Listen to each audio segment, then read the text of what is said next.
Hi everyone, welcome back to another episode of Redirection with Terri-Karelle. I'm your host, Terri-Karelle. This podcast is brought to you by MasterCard in association with Heineken 00 and Toyota Jamaica. I certainly hope you've been enjoying these conversations as much as I am. I hope you are inspired, that you are motivated, that you are empowered, but not that you just feel good by listening, but that you'll actually get up and take whatever action you need to do or you need to take in your lives. I hope you are also visiting redirectionpodcast.com. For those of you who just kind of want to get all of your redirection information in one place, we went and got a new website just for you. And if you're sharing across social media, please go ahead and use the hashtag TK Redirection. Huge shout out to Tony Aiken, big, bad, better ever Dan, who is my sign language interpreter, always being the bridge to fill the gap between ourselves and the deaf community. I think the conversations that we have need to be heard by so many other communities.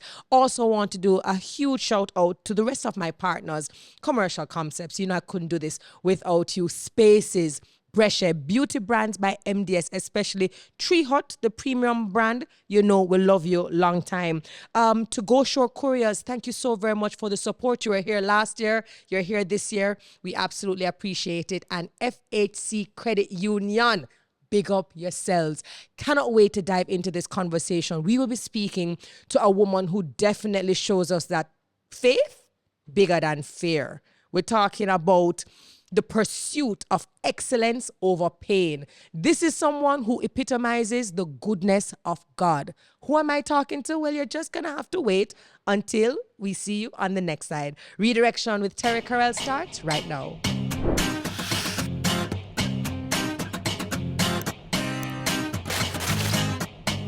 Hi, Natalie. Welcome to the show. Hi, Terri-Karelle. Thank you for having me. First of all, welcome from Big Foreign. Let me just let my people know that it's flew in. And I know that Toyota Jamaica collected you, got you in safely. It's so good to have you home. How does it feel to always set foot on Jamaican soil? There is a level of pride, but there's also a level of just home. But I actually say I'm going home. My family would say your home is not here. I said home is where my heart is, and my heart is always going to be in Jamaica, no matter where in the world life takes me. I love that. And funny enough, when you say where life takes you, is I met you a year ago. Flow had their annual Girls in ICT Day, and it was even bigger last year. They bussed thousands of girls from all over the island because they want to encourage girls in the area of STEM. Yes. And you were the keynote. You were the person who they brought in just to drive home the idea that, hey, Jamaican, Caribbean, little island girl can be a girl in tech, can be a boss in tech. And you actually delivered your address as the product manager at Google. Yes. Which I was just like, you go, girl. And there was something that you said, and naturally, because time wouldn't allow you to really have an hour necessarily with the girls in the short space of time that you had to deliver your speech, there were some things that you said that really made me go, interesting. Because sometimes people say the glory, but they don't know the story. True. So the question I have for you is, looking at Natalie Bennett sitting down now, is this what she wanted? Is this where she would have seen herself as little Natalie? Absolutely not. Tell me about her. So Little Natalie is from the inner city of Kingston. Growing up in humble beginnings, I lived in, I'm going to be very clear, Fletcher's Land. Yes. Which is, if you know Crab, you know the area. We didn't have a lot. But we had enough, because funny enough, when you think about not having enough and your people around you who still have less, you still feel kind of fortunate. And so while I didn't know where life would take me, I knew that there was more. And like I was exposed. So I lived in Fletcher's Land, and my mother sent me to Donnerbryn Primary. Yeah. Oh, that's road way. I used to have to take one bus that dropped me off at Donnerbryn Avenue. So you'd have to cross the road. Mom, you cannot come with you. Right. And then in the evenings, you go on the other side on Red Hills Road, because you don't have to cross the road to take the bus home. And so I was starting to expose to more than what I had had Around seen you. around me. And so I said, wait, in my little mind, I was like, there has to be more. This cannot be it. I don't know how I'm going to get there, but there has to be more. I remember this one story, which I also told at the keynote, that my grandmother was a principal in a basic school in the community. And she would take the kids to Hope Garden and the zoo. Back then you have the zoo and you have the rides and things that you Yes. can go on. And we used to always go through Beverly Hills. And I remember always seeing these big houses and cars and things. And I said one day to her, Grandma, one day I gonna grow up and I gonna buy one of these houses for you, one for me and one for mommy. Wow. So while I didn't quite know where I was gonna end up, I was exposed to more than what was happening You around knew what me was as a possible. child. There was something possible. I didn't know how it was going to happen. I didn't know if it was going to happen for me. But I think that those seeds were planted that just made me want to keep going on and doing more. At any point in time, did you want to do what was the traditional, I want to be a lawyer, doctor, Indian chief, engineer? Like, because all of us at some point think we know what we want. Did you have any interest in any So field? initially, I wanted to be an actress. Oh. I would watch TV and I would imagine to see my name going up in the credits. It's like, what would my name look like if that was the thing? I did a little bit of acting in, like, primary school, at Sunday school, in high school, but that was not going to be it. So when I got to high school and it's like, okay, you have to make And a which high choice. school is this? I went to Convent of Mercy Academy. Okay, Alpha, big Alpha. up grandma. That was my grandma's school. There you go. My mother loved the school because her best friend went there and she thought it would be very ladylike for me to go there as well. course. So mommy kind of chose for me. I didn't get to choose for myself. But yeah, that was, so when I was in high school, I got introduced to computing, but I actually dropped it because, again, not having enough, not having what you needed. And there were people who had computers at home. And so I said, listen, I don't think I'm going to get all of that. So I'm going to leave that alone. Because you just didn't have the I resources. didn't have the resources. So I dropped computing in high school. And then I said, okay, what else could I do? I had a family member who had moved to Barbados. And I knew that the law school thing had something to do with Barbados. I didn't quite know what. So then they're like, oh, we're going to be able to help you. You can come after high school and come here because opportunity is here in Barbados. But and they before would we help. even get there, going back to computing, even though you had the interest, you didn't have the resources, how did that make you feel? Because depending on personality, depending on environment, depending on support or lack of support, that can feel very defeating to know that maybe you have this interest, but it's a closed door. How did you deal with the fact that you kind of have to be able to move beyond closed doors? Actually, at the point, it's just like, oh, it's just one more thing. There's like so many things that is like you can't have, you don't really focus on that. You focus on the what you do have and what you can control, right? So, okay, that don't work out. We're going to find something else. Next, what is next? And so the opportunity came after high school and I left and I went to Barbados. Nice. Thinking that this law school thing was going to work out. So I know I had to do A-level law and psychology back then. But I didn't realize when I had to call the school, because I call you and I'm asking questions and I'm doing my research because I'm going to become a lawyer. I found out I have to come back to Jamaica because the law program actually starts here. Yes, ma'am. Like, but I never know that. Yes, ma'am. Didn't know that. So then now it's just like, okay, it's like, okay.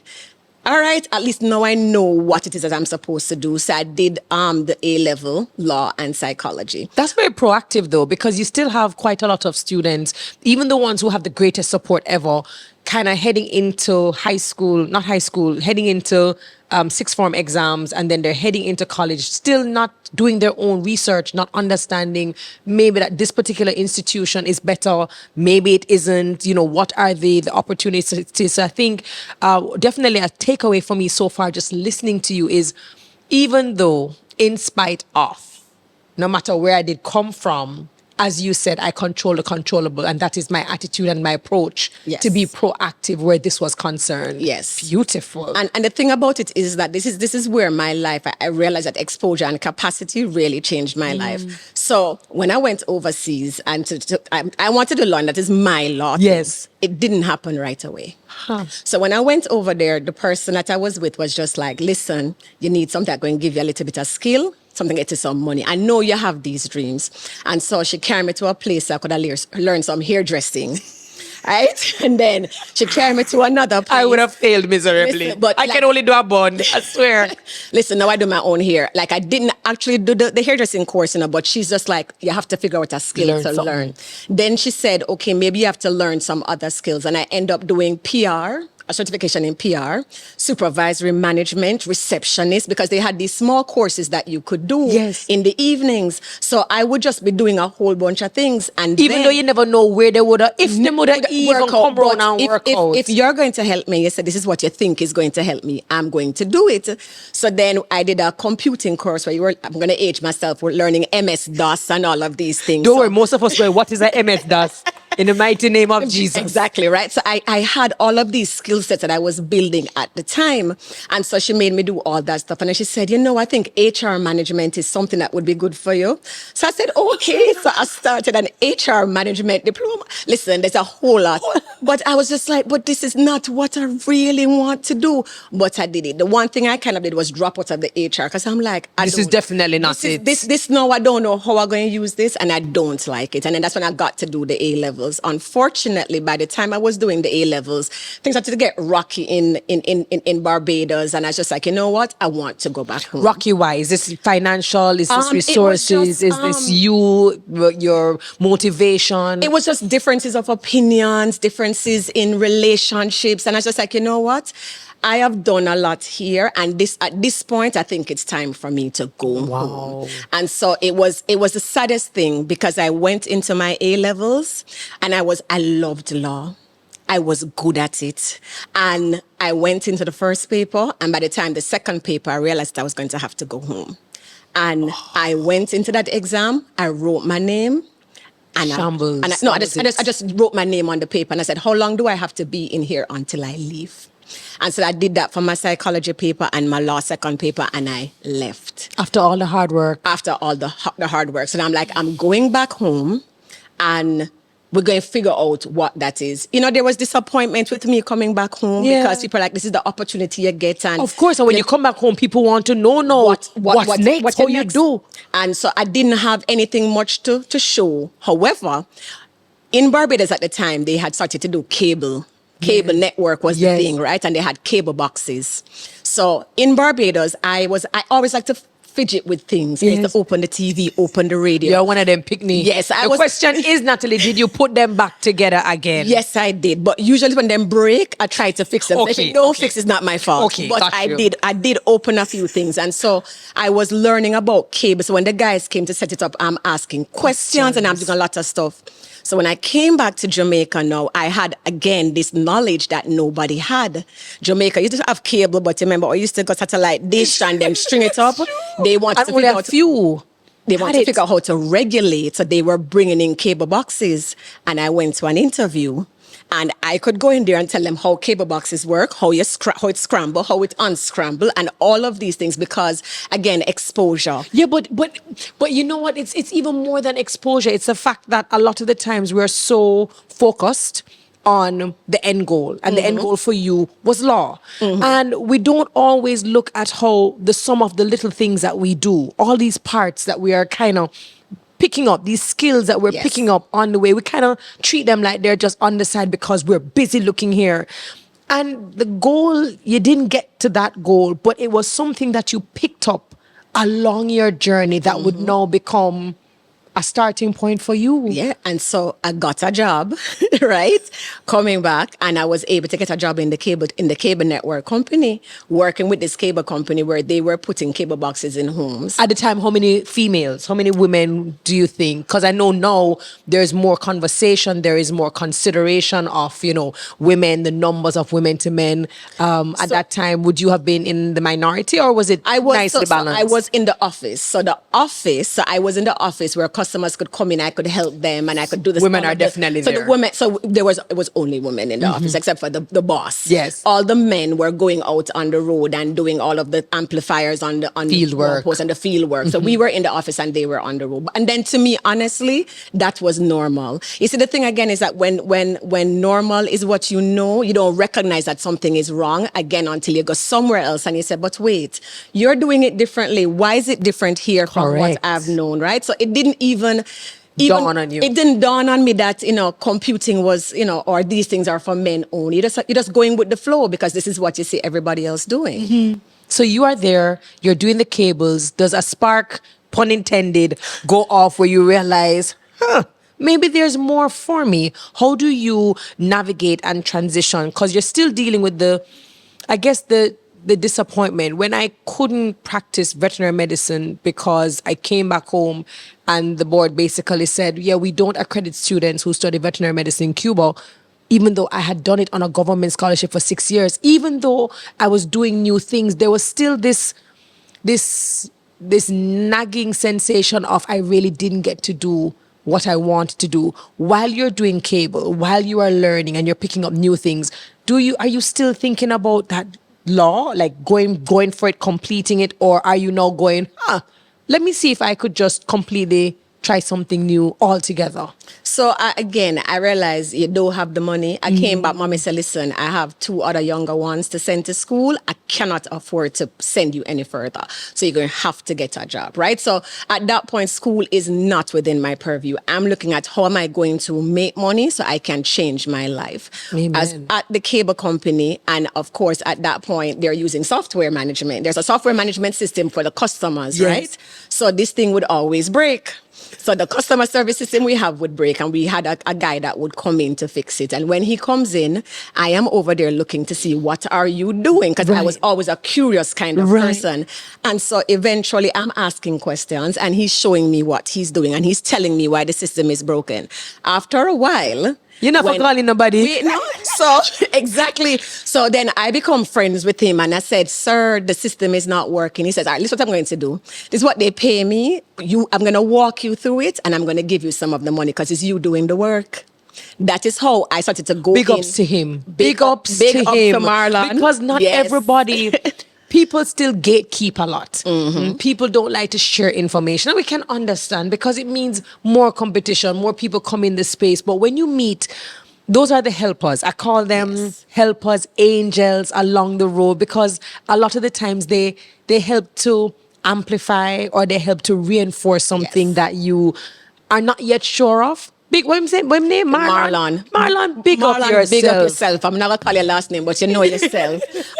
So yeah, that was it. And so I started to do things in computing. I didn't have any degree, any experience, but he would walk me through how to fix this thing. Yes. And so then, and back then computing was the thing that we had AOL. Again, I'm aging myself. Wow, We had AOL and ICF and all of these things. That's how you used to communicate. I was meeting friends around the world.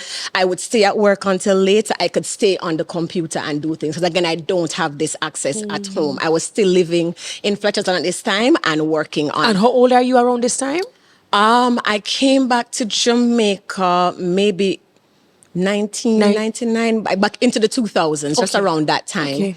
And so here I am, I'm getting into this tech thing. Yes. But again, for me, don't dream about this law thing and all these things. Figure out, you get your money every month so you can buy and you can take care of yourself. Pay little bills and eventually come out to your mother's house and get a better life. But then I started to meet people on these same platforms, the AOLs and whatever. They had chat rooms. Yes. So I'd be in chat rooms talking to people. And these people are also techie. Some of the nerds from UE and stuff who would be in the labs up there on their computer. And I'm in the office talking to all of these people, all who end up to be guys.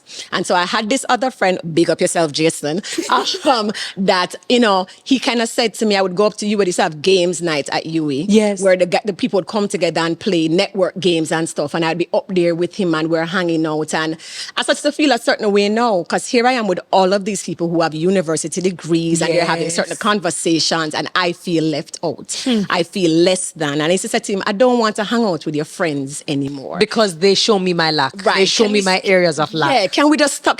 Me and you're good, we're cool, you're grounded, and me and you can't have a conversation. And I remember he said to me, Natalie, you're smarter than most of the people I went to school with that you are now saying you don't want to be around. And so he made me look at myself and see something different. And I remember saying, but what am I going to go back to school and do? Now, he was also a computer person. He built my first computer. Back then, you build. you put the pieces together. You buy the case, and he built something for me. and give me a little old monitor. So I was like, okay, I have the access now. And so I'm like, okay, what am I going to do? But I'm still saying, I don't know about this computer thing and how money going to go, but at least I'm going to go back to school.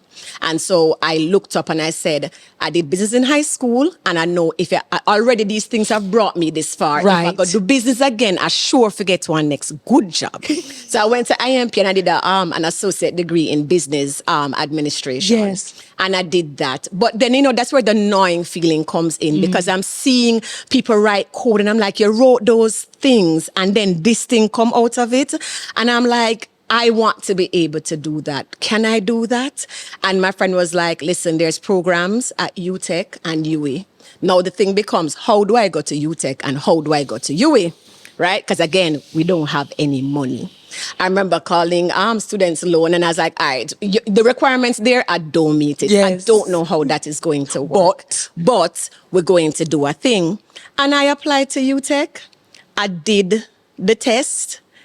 I said, this is it. It's so funny. I lost a job because I did that test. I was working at a company at the time and I asked for the time off to go do the test. And I don't know if they didn't think I shouldn't have. I don't know what it was. But I took the time off and I went and I did the test. And when I come back, I hear that, well, we're not sure if you got the authorization or why, but whatever the reason was, whatever the policy, whatever the politics was at the time, right? I ended up losing that job. So you like me now? Yeah, but I lose the job.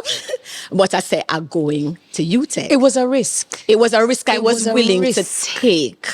And I've taken a risk like that before, because at this point now, you're telling me that I can sense it. I can see it afar off, but because someone else now thinks I can't. Anyways, I get a little money, I get a little loan, and I got another job. I end up working at JMMB. Yes. So I get a nice little job at JMMB. Yes. And I said, okay, I know how to make this money stretch so I can pay. So I was working full time and I went to UTech part time. What are some of the things, and it's especially because I know that I have viewers who are younger. I have viewers who are between 18, 24, trying to figure themselves out, who are also pressured by social media, which would not have been something that we would have been pressured with back in the day, even though we still had the peer pressures. That doesn't go away. But then it's something that you said a while ago about working your little money and making that money stretch. Yes. We have a lot of students, we have a lot of young persons in that very same position who are pressured by, but I want bling, I want floss, I want bruff. And all my friends are going to the parties and everybody's buying nice clothes and everybody is on Instagram and we mustn't repeat our clothes. Like, walk me through, or even try to help somebody else understand the importance of putting off immediate gratification for the long haul. Like, what are some of the things that you maybe saw and just tell yourself, I just can't have? So I think growing up without, it's kind of hard to say you want too much things when you know that it never could have come to begin with, right? And I think one of the things I've learned, like me going back to my younger self a lot, and I would say to the younger people out there, it is a matter of validation. A lot of people, they do these things because they're looking for the attention, they're looking for the love, and they're looking for it in all the wrong places. Your value, and it took me a long time to get here to say this, your value is already inside of you. Nothing you buy, nothing you do, nobody you get with, none of those things is going to be able to change your value. I have a simple little analogy. I went into a Valentino store one day with a friend who works there, and there are dresses for like tens of thousands of dollars. US, right? US dollars. Hey! And all of these, Valentina in Upper East Side or wherever it is in Manhattan, right? Up. You have to go up, like uptown. Up. Right, Up. is where it is. And I did not like the dress. And I was saying to my friend, I wonder if I could have tried on the dress. And I was like, this dress is very beautiful, but I don't really like it. But you feel like if you put on a Valentino dress and you step out in a Valentino shoes or whatever couture name you want to choose, that then gives you value. Yes. And I remember saying, I don't like it, and I left it. I'm a thinker. And I said, I walked out of that store and I said it wasn't worth it. the value of that dress did not change. They didn't go through that store and change the tag on any of those things. And so then I realized that my value is already in me, right? So putting on a name brand outfit does not bring me value. Going out to the latest party does not bring me value. The value is where I go, I bring the value. So what I would say to the younger people out there is find your truth. Find your core, find what makes you you, and wherever you go, show up as that person. All right, this interview is done then. Okay, cool. No, absolutely. That is it. So if you have to go downtown and buy 3 are the same thing and mix and match it, do that. I used to do that, right? Even now, I may have a little, I've come up in life, but I still don't necessarily go in a store and spend just because I have it, right? Because at the end of the day, who am I doing it for? And if you're doing it for someone else and not for yourself, those people will come and go. And then you'll be left. There's a statistics I was sharing with my family while I was here is that most people who win the lottery, they go broke. Correct. Because when they get the money, they then try to do exactly that. They're trying to make up for what they did not have and to prove that, no, I've come up. And then eventually, in doing that, they lose everything.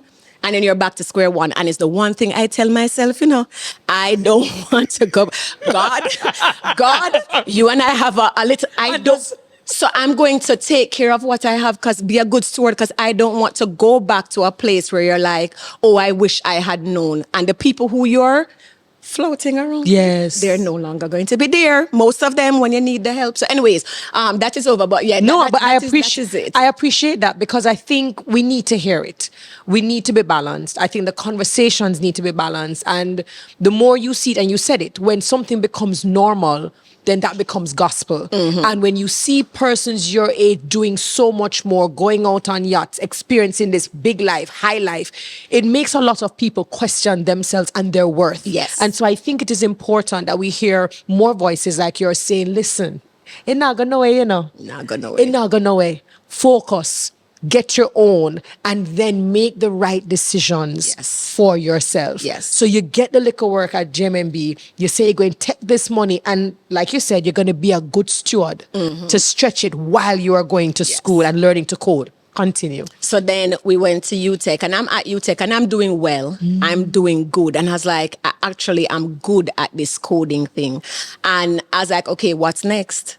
Because I realize now that education is the way out for me. What is going to be next? And I looked at some programs here and it was like MIS. And I was like, at the time, there was an app for everything. Yes. So, and I was like, but hold on, how that MIS program going to help me to get an app for everything? How am I going to get into the mobile space?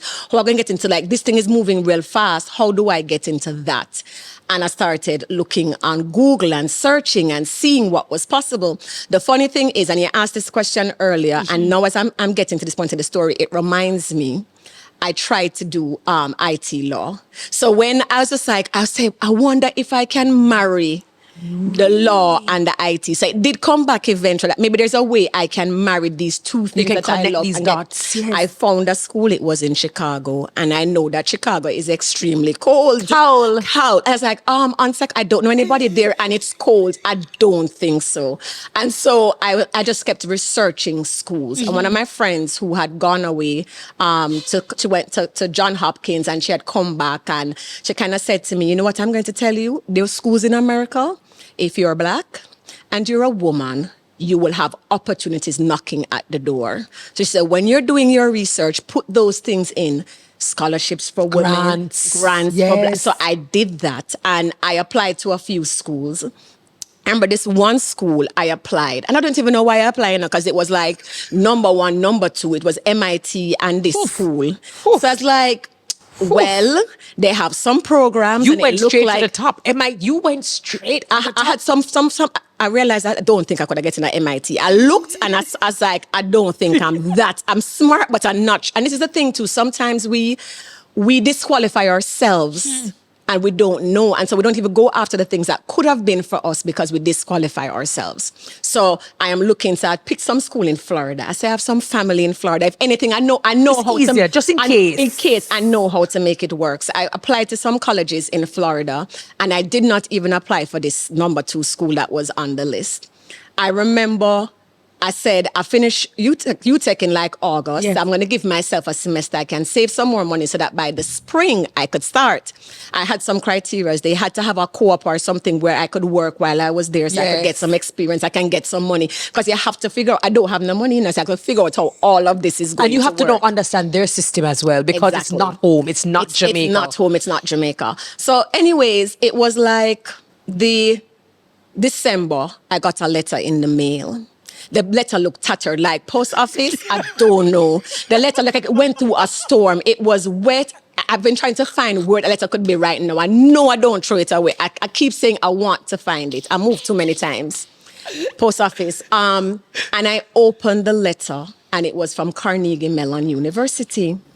And in the letter, it was written like from 2 months before. Jeez. And it said at the end of it how much they'd love to have me there, and don't let finances be the reason you don't apply. Look at God. That is the reason why they were never on the short list when I did the GRE or anything. And I remember saying, they said, don't let the finances be the reason you don't apply.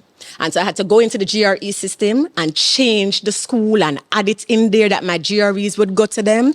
And I said, God, if you brought this opportunity, I'm going to try. This is yours. This is mine. And so I applied, I changed it, I did the GRE.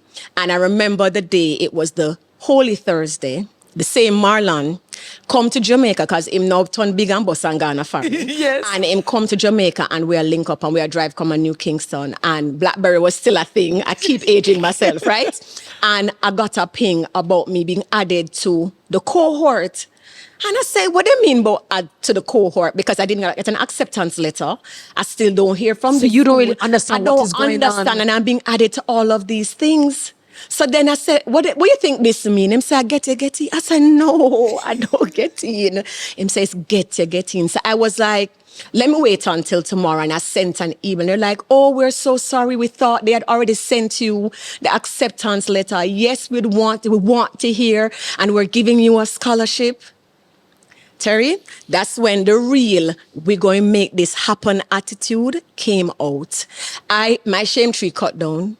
I call everybody and anybody who would be willing to lend me some money, who would be able to sign a loan in America, and every no. And I asked, you was my foe before, you is my friend now. Because I am going to command, because I have a need. Yes. I have a need. And I remember trying to figure out Was that hard? how. I mean, I know even though your shame cut down, was it hard to step out of pride? Because we're also taught that socially, culturally, as Jamaicans, we are taught, you don't air your dirty. You don't. All right? And if you're hungry and white squalor wash you and somebody offer you food, you said, no, thank you, I'm good. Your belly are growling, you said, no, thank you. Maybe I can have some water. And so we've been taught to bind with belly and walk with the burden and don't make anybody know, because it is shame and embarrassment. And what a lot of successful people have been able to say, like yourself, is that you have to know when to ask. You have to know when you are not in a position to have all the answers and to have all the solutions, and you now require people, and that also requires you to sometimes get rid of the ego, to get rid of the pride and say, I need help. Yeah, I think it was such an overwhelming, surreal feeling. I think that was able to give, like when you're running on adrenaline, yes, and you don't have time to stop and to think about I didn't have time to stop and think. And I was talk like, yourself out of it. Yes, I was like, I get this opportunity and I'm going to figure out how to make it happen. First, I needed to get my I-20. See, once you get the I-20 form, so I had to get the I-20. For people who don't know what the I-20 is. The I-20 is what you have to apply at the U.S. Embassy. That lets you know that you have the amount of money needed, so that they give you the visa. So you get your I-20 signed by your school. You take it to the embassy when you go for your visa. So like, if you don't have your I-20 paper sign up that you send to the school that you have the money to pay at least your first year tuition. You got embassy, it's not gonna happen, right? And so my thing was, I got to everybody. And there was some disappointments in that too. And I remember there was one person who, I know them have little money now, I go to them and them I ask them, and them said they would do it. And then they changed their mind. That thing sink. And I remember I emailed the school and I said, I really am happy for this opportunity. But there was a person who said that they would have helped me, and they changed their mind. Jesus. They said, give us a few days, let us get back to you. You know, that school came back and give me the max amount of scholarship I could get and gave me a job for the first 2 semesters. You see, after that, it didn't matter who didn't agree. And there were people, you know, who, I remember this one guy was in tech and he said, but I never got to school to learn anything. You can make it. And I don't talk to that person anymore. Yes. Because I'm like, you're not the kind of person. I'm telling you what I'm trying to do. I'm looking for people who are going to encourage and I'm showing me, you the opportunity that is you're telling me here. that you never got to school and you so you don't have to do it either. I don't have to do it either. And so when, you know, and I'd lost much. I think, you know, let me tell you something. There's always a redirection in my life. In between all of this, about a year or so before, is the first time we had like the collapse in 2008 into 2009. I lost my job at JMMB and I went to work at Sterling Asset Management. Now, again, this is how you know when you look back in your story that everything is working together, right? Even when things not working out, everything is working out for the good. They gave bonus in US dollars. A Jamaican company gave bonus in US dollars. If they're hiring. I know they still do it anymore, right? Hi, Mr. Ross. Watch everybody going to start applying to Sterling Asset. So but when I get this money, I put it down. I'm not, again, going back to you're not spending because you get it now. And I used to be that person too, you know, where you get it and because the money look like you have money, but I had learned that I cannot be that way. So when I used to get this little US bonus, stash it away. So here I was now. I did have a little bit of money. I remember they would give you like a little bit of the bonus at the beginning. And if you're there at the end of the calendar year, you would get an extra amount. Now I want to leave and go to foreign. And I going to leave before the second set of bonus come true. And I was like, what am I going to do? Because I need the money. Someone said, go to him and explain the situation. And I went into his office and said, I got this opportunity and I really want it. And if I know I'm not going to be here, I know what the policy is. But if you can see it within your heart to give me the money anyway, even though I'm leaving, I would be greatly appreciative of it. And him do it, you know? He said yes, and so I got the bonus even though I wouldn't have been there. And so I did have a house at the time. I did get to the point where my own house now, you know, because I'm working towards this more, and I decided that I'm going to pack up the house. I give away the things them. I said, hold them. I'm going to come back, use them till I come back. And I found someone to rent the house. The funny thing at this time, Terry, it was just like I knew something was out there for me. Because even though people didn't think you were crazy. I don't even like. No man. People must have them know because you would have been working, saving, looking to improve, you know, your education. But you just buy a house, but then you're giving away your things, or you're telling them to hold on to your things. You give up a good paying job to now go abroad. You don't even know how it going, man. You know how it going to turn out. People never think say it. It's possible, but they never say. And I guess even if they said it, I probably wasn't hearing them, right? And because this is a thing I've learned is that you have to visualize yourself in the place that you want to be. Amen. I used to go online. I tell you, I used to spend time online looking at this school, looking at the graduation pictures, looking at how much you get paid when you come out of school, and I'm calculating. Back then, you know, you could have come out with 100,000. You leave school and your first job, people are getting 100,000, 150, because they put the average of how much you get paid. Correct. Because they want to show you why you should come to this school, why you should come, right? So they put like the companies that the students go to, how much they get paid on average, the max, the medium. So you are already calculating and visualizing more importantly where you are going to be. Where at the end of this, if I come out and I get even 50,000 US dollar, this is. The thing is, I'm still thinking about it in the terms of Jamaican, right? So I'm like 50,000 convert into Jamaican, and I now realize that listen, foreign a dollar is a dollar. Correct. Not in my mind. I'm just seeing what it's better. It's better. It's better. And so I get the funds enough to get to the I-20, but I need to figure out how I'm going to pay for this entire thing, because the I-20 is only the initial amount of money that you have to come. But it has to be sustained. And so I'm like, this is where the shit I went and I was asking to co-sign and be a guarantor, because as an international student, they won't give you a loan just like that. I was lucky enough to have a family friend. Finally, my mom found a friend who said yes. The first time we applied, it looked like we applied for too much, because them tell us no. Actually, the first time we applied, something was wrong with the paperwork. It didn't work out. Then we applied, and apparently we applied for too much. And now I feel kind of bad because I'm like, this person is helping me. Every time I'm calling them, something is wrong. They have to go do something else for me. And I'm like, oh my God, I hope they don't change their mind. because it's a lot of work to do.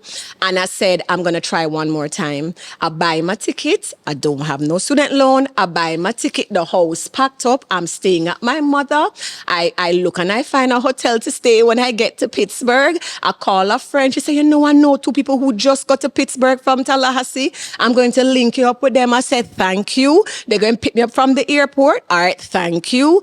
And I remember sitting on the veranda with my mother where she was living when the email came through.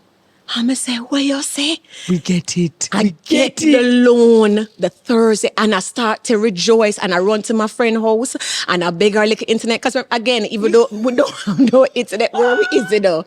Right? So the little data that I have and the little BB and what I need to get a little bit more, I run to my friend's house who live down the road and get the internet and check. I'm going to say it real. I said, Mommy, 2 50-pound suitcase and I carry on and we are heading to I don't know what. I'd never been to Pittsburgh. I even know where I'm going. But this is your future. This is my future. And so I land in Pittsburgh. And this is, again, going back to say about destiny helpers. I had someone that picked me from the airport, someone who then took me to go and find a place to live. God's grace and favor is a real thing. You know? Carry me for buy me, got a dollar store, buy me little pot. Listen, I tell you about where you start is not where you're going to end. I went and get my little dollar store plate. Then I'm a little dollar store thing. I'm going to find a little, a room in a one far from school. So I'm even outside of the campus, school campus, area. and I have to take the bus and the shuttle don't go where I live. So, but that is where I can afford to live. Students don't live there, but people who are on lower income rent rooms in these big houses. So I end up outside of the common area. You have to do what you can with what you have. And hearing you speak as an international student, I remember, being in Cuba and we had water lock-offs, which was like a cultural shock for many of us because it's not just Jamaicans, it's people from all over the world. And you couldn't have a fridge, you never have ice, you never have stove. Most of us used to have a little one burner that we used to hide under our beds because if the tears came and found it, they'd take it. But you realize that you knew that the sacrifice was going to be temporary. It was. You knew that it would have been uncomfortable and inconvenient. But what is that when your bigger plan is so much more fulfilling? And so just hearing you talk about it like a dollar plate and packing your bags and knowing that this is going to have to do while you are abroad, it totally resonated with me as an international student. Yeah. So you get there with your little dollar pot and the things. Listen. How is school? How do you navigate now? Because you are Caribbean, you are Jamaican, you are Islander, you're all of these things. What was that like? There's a Jamaican everywhere. Listen, I tell you, there's a Jamaican everywhere. I go into the school and the only other black girl that is in my cohort, her parents are of Jamaican descent. And she's American born, but she's Jamaican descent. And first of all, when you see someone who look like you, representation matters. Correct. She becomes my friend. The circle is small because there's not a lot of blacks. And that's when your eyes start to open up to new and different things. You know about colorism in Jamaica and uptown versus downtown. This is a whole other game. Racism is a whole other thing in America. And so there were about 5 of us as blacks that were there. Wow. There's a lot of people, there's a lot of international students, but there's a lot of Indians, Japanese, Asians in general. There's some Caucasians as well. But it's a melting pot because people are coming for the opportunity. I had an amazing dean of our school. She was such a nice lady. And so she tried to make it a diverse community, but a very inclusive community. And so school was good. I got to enjoy school, my friends. That's Listen, nice. And I think that is where you understand the meaning of true community. Yes. Because when we didn't always have it, some of us came together. I remember one day we pool and we cook at your house. And so I think black people in general, we know we can connect on a deeper level no matter where we are from. And I think it's because we know we're in it together. Yes. And I think we know when we look around that we're all we have. Yes. And that we understand even without speaking out loudly we know where we need to fill gaps for each other. So Yes. sometimes it looks like if you can put in the onion and I can put in the garlic and you can put in the meat and somebody can put in the rice, we can all sit and fellowship. And understand that we have each other's back. And I think it's beautiful that you were able to establish that, even if it's a small group, it's quality versus quantity. And I must say, I met some amazing people. Some of my closest friends were from India. I went to India as a bridesmaid. I have friends from Thailand. So to be honest, I think even within that, I think when people can find the commonality between them, the differences don't matter. We were all in a new country. We were all struggling. We were all half failing and wondering what we're going to go back home and do. So like we would be in the lounges together studying, right? Because again, you can't say, oh, I'm only going to stay with my people. That don't work. So you find that the international students really stuck together a lot more without me saying much. Like the international, they stuck together. You have to, because we're all outsiders. So we found our commonality in that. So even as we go through life and you're thinking about the differences, sometimes if we stop and look at what makes us the same, we'll be better off. Yes. So you are graduating like everyone else. Like you finally get to the point where you're like, yes, Jesus, we made it. We were half failing, but we made it. What's the new prospect? Do you have a good idea even before stepping out of school? Okay, so this is what I would love to do. Because you seem to have been that person who didn't just wait to the last minute to now go, what am I going to do? But rather, you seem to have been someone who at least tried to have an idea of what you needed to look forward to. What did that look like after graduation? So the great thing about this school, I think this is something that I realized that is different from Jamaica. They want to see you succeed. The more the students succeed, the more the school will succeed because you're a representation of legacy. them. Legacy. So we had career fairs and all of that. So luckily for me, I got an internship after my first 2 semesters, and I went to New York and I worked for an investment bank, Credit Suisse. Now, luckily for me, when I got that, they also have a way where if you do well as an intern, they give you a full-time offer. So the one thing I told them is I did not want to go back to what I was doing when I was an intern. So then I talked to the recruiter and she was like, we're going to see what we can do. We're going to find you a home here. So when I was graduating, a girl already had a job lined up and waiting where she had her internship. So I was like, I was in a place of everything is just working out. Everything is just working for the greater good. And so graduation, my entire family was there. My mother, my father, my grandmother, like when I tell you, I had the biggest group. The biggest clan. And I kid you not, I think about this often. I almost couldn't walk across the stage because I think in that moment, when I got to the top of that stairs and they said to come across, I is the one that started bawling. My friends said they knew I would cry. They said, if anybody else wouldn't cry, you. I was like, why? I was always a strong one. But it was almost like I finally had the time to stop and to realize and to process. I'm going across a stage in the great USA to collect a master's from one of the top 2 universities in America for tech. My dean was so beautiful. She said, take your time. They gave take it all in. Take it all in. Compose yourself. So the whole room is waiting on me because I don't know how to go across the stage and not crumble. Yeah. But it was just like you get to that point where I actually made it. And I went across that stage and I moved to New York. And your entire family make up holy nice pot cover, tambourine, all of these things that Jamaicans do. How does Google drop in? So because Google drops in. Google. In fact, the first person I ever spoke to, the first episode of Redirection with Terri-Karelle was with Dr. Stevens Bonham. He was actually waiting for the doctorate. He was a Haitian packing boxes in a warehouse. Bright, had all the qualifications, could not get a well-paying job, and was on LinkedIn always sharing his ideas, his concepts, his theories. And he told us that when he got, I think it was a headhunter who came to him and said, hey, we have this thing here, it's not a guaranteed thing. And he said he went through the different rounds and the rounds and the rounds, and finally he was selected. And so it was that conversation that made me realize not only how tedious the process can be, but just how hard it is to even say that you work there. So what was that like? So I tell you, the way God works me, I think sometimes I can get comfortable when things are going okay. All of us, Another round of layoffs happened. And at this time, I am on a work visa. And the way the work visa situation works in America, as long as you have a job, you're good. The moment you don't have a job, You're not good. So I get laid off and I have 3 months to leave, find another job or leave the country. I just re-signed my lease. I just re-signed the car lease. And I was like, how is all of this going to work? I didn't tell anybody back home. I couldn't tell them. I couldn't have them worrying about me while I'm trying to figure this thing out. So they don't know anything.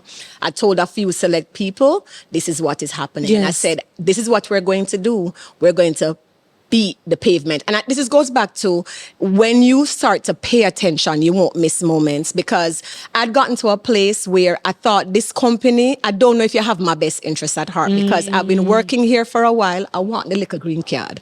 It's like it's been held over me. It felt that way to me, even if that wasn't the truth. And I said, you know what? I'm going to try to find. So I'd actually started to look for other jobs at the time when I was laid off. So I think though the blow was a little bit, not as much. I was like, okay, well, if God had me looking for a job, maybe something is going to come. Correct. So it's like, a little faith is in the pep and in the step. I'm interviewing. Nothing. No job is coming. Jesus. Time is winding down. I had a friend who had gone to school from Nigeria, who had gone through similar things before he came to grad school. So I called him and I said, like, how long you think I can stay after this 3 months? Before it becomes dire. Like, what are the options I have? Because you've walked through this already. And he said, he talked when he said 2 things to me. He said, you should not be going through this alone. I know that you're close to your sister. At least call her and tell her what is happening, even if you don't want to tell your mother, because you're going through this thing on your own.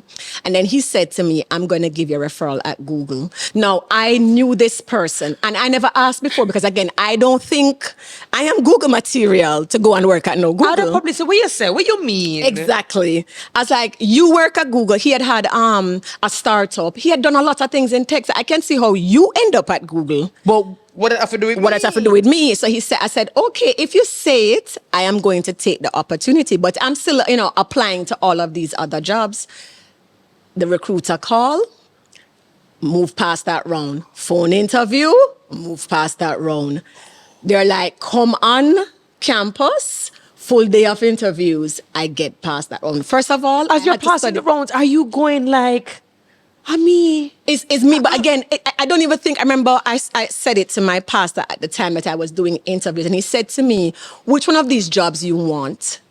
And I didn't have the wherewithal to say. I didn't even want to say I wanted the job, because if I said it and it didn't happen, then it would have been a disappointment and people would have known I wanted it. I said, the only thing I know is I don't want to go back to Jamaica and I don't want to leave New York. I did not utter out of my mouth the desires of my heart. And so we're going through the rounds. And Google is something that you study for. You buy books for. You don't just go and interview. So I bought the books and I studied like no other, so I could understand the process and the principles of how they do things at Google. So I went and did the interview. And I'm trying to also not show that I don't know everything, but showing enough. Apparently in one of the interviews, they weren't so sure if I knew. And they said, the committee says your packet is strong, but they're not so sure if you're very technical. I was like, because I used to be a software engineer, and I transferred the old company into product management. And you're asking about a raise. And I was like, I don't do that anymore. So anyways, they said they're going to bring me in for another round of interview. I buy the engineering book. I buy cracking, I think it was called like cracking the code. There's something like that. I buy the book over the Thanksgiving break, and I studied like I was going back into a software engineering position. And I went into that other interview. And the Google process is like months long. It doesn't happen in 2 weeks. That's what I understand. It takes months. So anyways, I'm still interviewing, and another company says to me, you're going to the final round. They're going to fly me to San Francisco.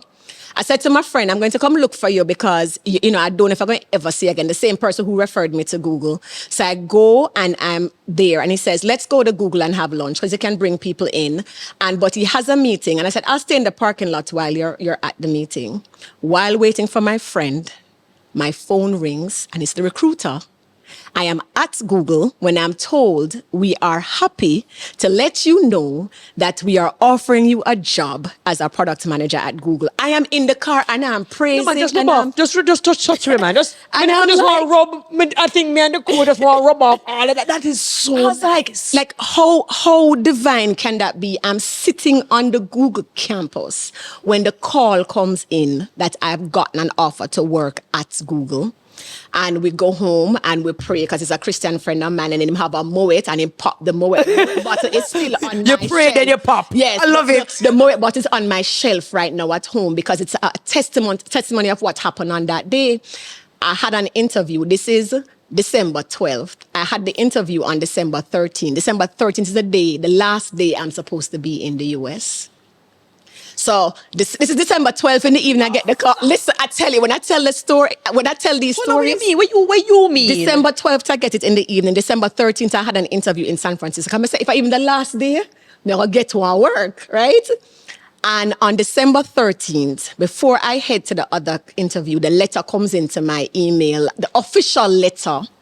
So on the same day God is good. Listen, if this is why I'm a person of faith and nobody can tell me about my God. No, but Natalie, if you were not a person of faith, we don't have a problem because I'd have really look on you and say, really? Listen. You never ball. So I think, again, I was just excited. I didn't cry at the moment. And when I think about even the God factor now, I remember having some conversations with God walking down New Kingston when I was applying. I wasn't a Christian then. And I said, God, if you make this happen, this is what I'm going to do. God, if you make this happen, this is how I can help my family. Will serve you. I'm making these bargains with the God that I hear my mother and my grandmother and my grandfather talk about. So when I went to America, by the December, I was saved because it was like I couldn't keep living how I was living before when he had shown himself faithful. Hey. So here we are now. December comes. I tried to bargain. So I got to the interview in San Francisco and I get that job too. I was like, wait. I can try to negotiate as they've told us in school to get a little more money, right? Google said, no, we're already paying you enough. I said, okay, I've sent sign, seal, delivered. It is December 13th. So after I get the job now, I said, and by the way, we need to hurry up with the Because the paperwork visa process. Yeah, the visa absolutely. process. And you're like, no worry, we're going to get this done.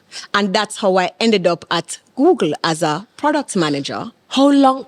First of all, congratulations. I mean, it's the 1 in a million story when you just go, wow, wow. And we know that because of time and just having to tell a story, we know that there are going to be dark days. We know there were days when you probably felt like this was just way too much. But then you just have to look and say, my goodness, you when you bet on yourself and when you decide to not only risk it, but you invest and you decide that you're going to take it into your own hands to try to do what you can with what you have, the possibilities that exist. So now it's interesting because this is Redirection with Terri-Karelle, and you're like, well, I'm actually in the middle of a redirection, which actually would be the first time we have a guest who is in the middle of a redirection. What is that? So I was recently laid off from Google. Wow. After working there for how long? 7+ years. Wow. This is what is happening. This is the time. This is the moment. And this goes back to what I was saying before, picking up on the moments.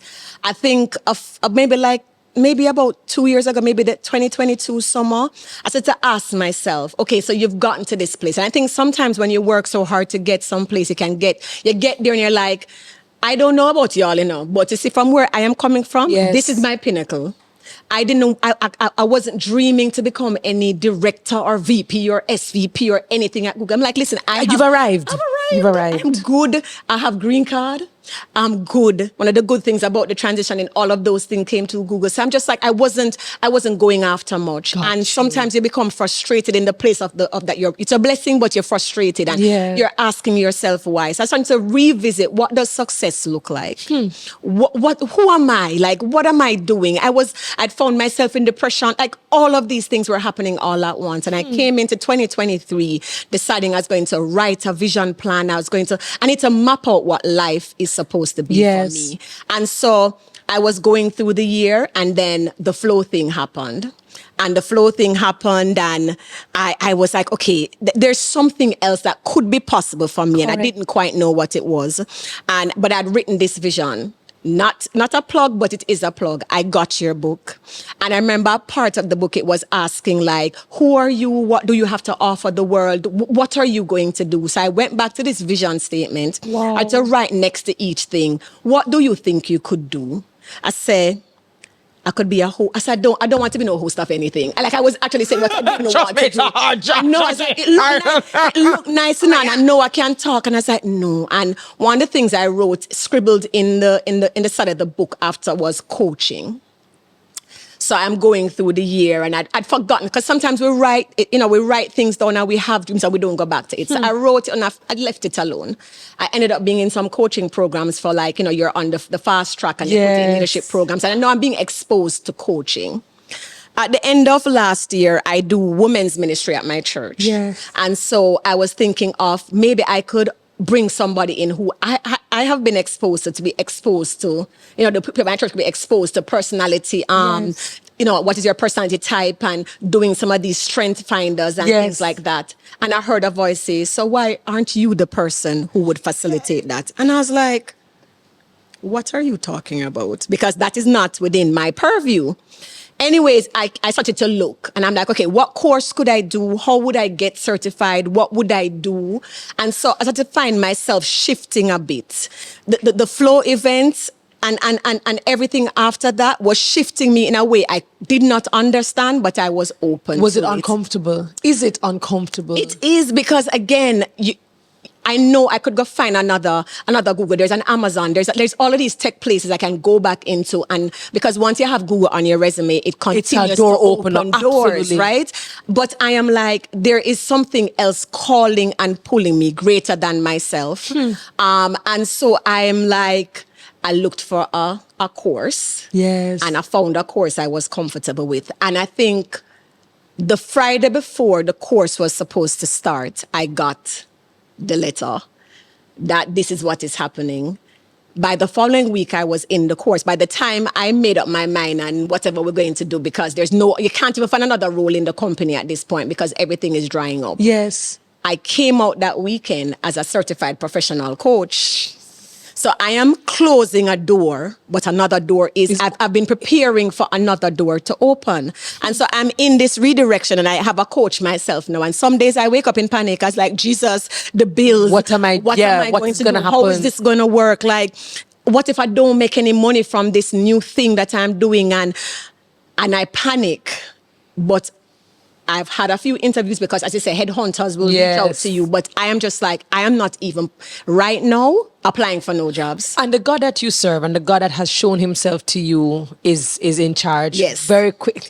Listen, can I get a part 2? Because I have so many questions that I still need to ask. And I know they're just like, Terri, you're running out of time. Out of all of the things that you've been able to accomplish, what's your most priceless moment to date? So it's going to be the one that brought me to where I am today with what I just shared. So when I came to the Flow event last year, it was again, a Jamaican working at Google, and you reach the pinnacle of what tech is. Absolutely. And as I was going through the day, I started to have individual moments with some of the girls. And I remember we were having an interview at the AC Hotel, and I was with a young lady from Woolmers, and we were talking, and it's like a light bulb moment, because they were still talking about like, oh my God, you're at the great Google. And I said, it isn't about the Google. Google is the vehicle that has opened this door for me. I says it's these lives that I am impacting today, and the story I have and the lives I will continue to impact. That was my aha moment. I was like, I found my why. I found my purpose. I now kind of understand the many, many rocky roads and the up and down and the stories that are yet to be told as to why. And so that was a moment of clarity, a moment of, I now understand what God wants to do with my life. And it didn't start the way I wanted to. The journey has not been when I wanted it. I would have been like, I would have obeyed and I would have gotten here if it didn't give me a little heads up. But no, that takes away. I know, but like, that was it. And so that's this transition I am in, that moment of clarity. It's helping me to walk through, because I realized that Google was not my end all be all. That's powerful. And on that note, what is your definition of redirection? So redirection for me is being open to change, believing that all things are going to work together for my good, and believing that there's a plan and a purpose for my life by a good God. And in practice, that means, listen, online I talk about it. You create your vision, you have your dreams, and you're there to dream, and you put your goals in and you plan and you execute, but be open for the change.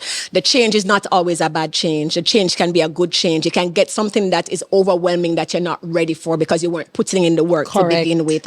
You have to understand in the moments of change, take a breath, assess, how do I adapt? How do I navigate? Sometimes we'll be in a space, and because you have to be pulled back or you're delayed, you're like, this can't be something good, but it can work together for your good. And arrow has to be pulled all the way back in order to be shot forward in a way that you has go the perfect further, speed and momentum. Right. So you recognize the change. Even if you have to step back, it's because you probably need to allow something to go by that would have hit you hard, and then you can redirect yourself. So redirection is really being able to adapt and change, but keep moving forward. Don't get stuck in the moment of disappointment, despair, or even rejoicing. Yes. Right? Because you can rejoice so hard and then you still miss miss your the moment, right? So good or bad that comes, everything is working together for your good. So be open to the change, know that everything is working for your good. And for me, I have to believe that I have a good God that has Amen. a plan and a purpose for my life. I could not have asked for a more perfect way. I know that we went over time,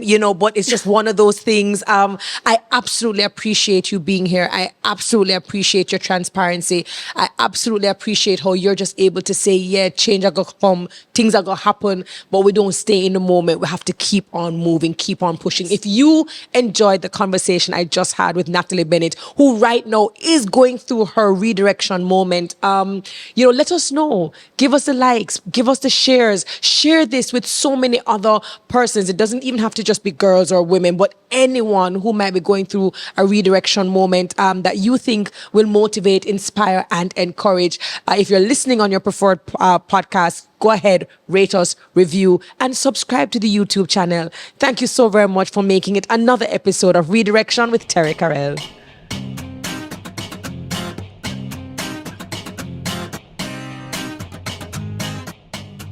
Thank you to our partners, MasterCard, Heineken 00, Toyota Jamaica, Commercial Concepts, Spaces Jamaica, FHC Credit Union, Beauty Brands by MDS, Go Shore Couriers, and Brescia.